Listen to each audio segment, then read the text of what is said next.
ও একটা চুলির দেখি নেই রাতি কইলো পকেটে নেই টাকা, তুই একটা মক্কেল ধরতে পারলি তো কয় টাকা ইনকাম হইতো। কেউ আসে না স্যার, মক্কেল আয় দিনি কেউ।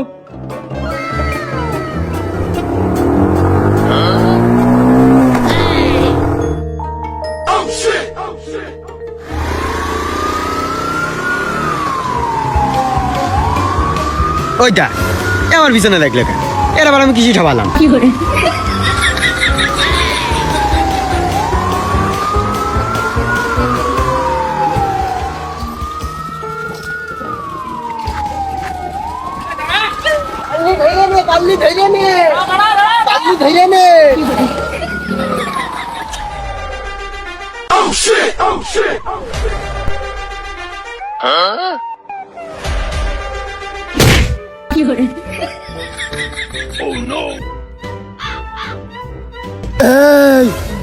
হেলমেট কই? স্যার আগে ছেড়ে দেন, কাইন্দে বাঁচি।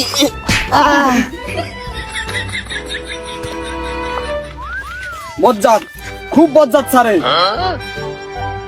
স্যার হেলমেট তো নেই। হেলমেট নেই সে তো আমিও দেখলাম, কিন্তু হেলমেট কি বাড়িতেও নেই?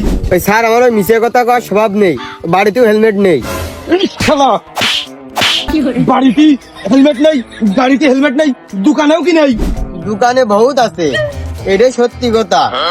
হেলমেট নেই একটা ফল্ট।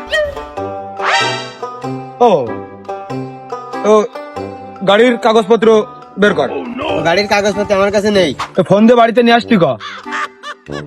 ও কাগজ বাড়িও নেই। হ্যাঁ? তাহলে সে কাগজ কোনে? ও কাগজ ও মোটরসাইকেলের দোকানে।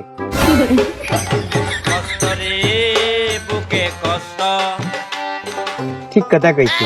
এই গাড়ির কাগজপত্র শোরুমে রেখে আমি মানলাম, কিন্তু গাড়িটা যে নিগাল গাড়িটা যে তোর তোর নামে দলিলি খইতে না তোর, তাহলে সেই ডকুমেন্টটা যে আমার দেখানোর পর তুই গাড়ির সাইলেন্সার মুড়াতি গ্যাংরাতি মেরে দিয়ে ওই বাবলা কাছে সমান করে দিয়ে পড়ে থেকে ওই পোস্টমর্টম করার সময় ওই ভ্যানটা আমরা নিয়ে যাবানে, তারপরে ডকুমেন্টটা তো দেখাবি, দেখে নে গাড়ি নিতে যা। স্যার ছোট করে একটা কথা কই। নো নো, আমি কোন নেতা গোতা রাজনৈতিক ব্যক্তিত্ব বা প্রভাবশালী লোক বা তোমার ভাই ভাগার আমি কারোর ফোন কিন্তু ধরতে পারবো না, আমি এগুলো বরদাস্ত করি না। হ্যাঁ, ওর গাড়ির স্পিড কিন্তু মেলা ছিল, আমি দাবড়ায় ধরতে পারছিলাম না। স্যার ও ভাই শুধু মিশে কথা কয়, আমি গাড়ি জোরে চালাচ্ছিলাম না, আমি আস্তে চালাচ্ছিলাম, কিন্তু বাউলি মারছিলাম একটু। এই ভাই কয়দিন চিনিস তুই? আজকে প্রথম দেখলাম, আমার জীবনে প্রথম দেখলাম আমার গাড়ি পাঁচ আসছিল। তাহলে কি কই জানলি যে এই ভাই মিথ্যে কথা কয়? জীবনে প্রথম দেখায় যদি ও ভাই আর মিশে কথা কতেই পারে, তাহলে বাকিরা জীবন ও ভাই মিশে কথাকেই পার করে দেবে। এই ও পেটের দায়িত্ব মাঝে মাঝে একটু মিথ্যে কথা মুখ দিয়ে বেরিয়ে যায়। তুই কাগজপত্র দে, কাগজপত্র দিয়ে গাড়ি নিয়ে যা, হেনতে যা। আপনি জিনিসটাই বুঝলেন না, আমার কাছে যদি কাগজপাতি থাকতো তাহলে আপনার এতক্ষণ দেখাতাম না।